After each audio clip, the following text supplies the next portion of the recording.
ఈ 5 విషయాల్లో అస్సలు సిగ్గుపడకండి, మొహమాట పడకండి.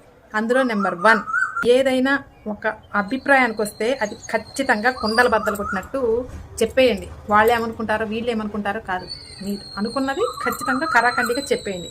నెంబర్ 2, మీరు ఏదైనా నేర్చుకునేటప్పుడు దాన్ని పర్ఫెక్ట్గా నేర్చుకోండి. అది అడిగితే ఏమనుకుంటారు, ఇది అడిగితే ఏమనుకుంటారు అని మొహమాటానికి పోయి సగం సగం నేర్చుకొని ఫెయిల్ కాకండి, ఖచ్చితంగా నేర్చుకోండి. నెంబర్ 3, మీరు అప్పు ఎవరికైనా ఇచ్చి తిరిగి అడగటానికి అస్సలు మొహమాట పడకండి, అర్థమైందా? సిగ్గుపడకండి. అండ్ నెంబర్ 4, ఆకలేస్తే తినేసేయండి వెంటనే. అక్కడున్నాం ఇక్కడేమున్నాం, అరే వాళ్ళేమనుకుంటారు వీళ్ళేమనుకుంటారని అసలు మొహమాట పడకండి, దానివల్ల మీ ఆరోగ్యమే పాడైపోతుంది, అర్థమవుతుందా? And last and final number 5, మీ తల్లిదండ్రులకి సేవ చేయటంలో అస్సలు మొహమాట పడకండి. చిన్నప్పుడు మనకి ఎన్ని సేవలు చేశారండి, ముక్కు కానించి మూటి దాకా కూడా ఎన్ని సేవలు చేశారు.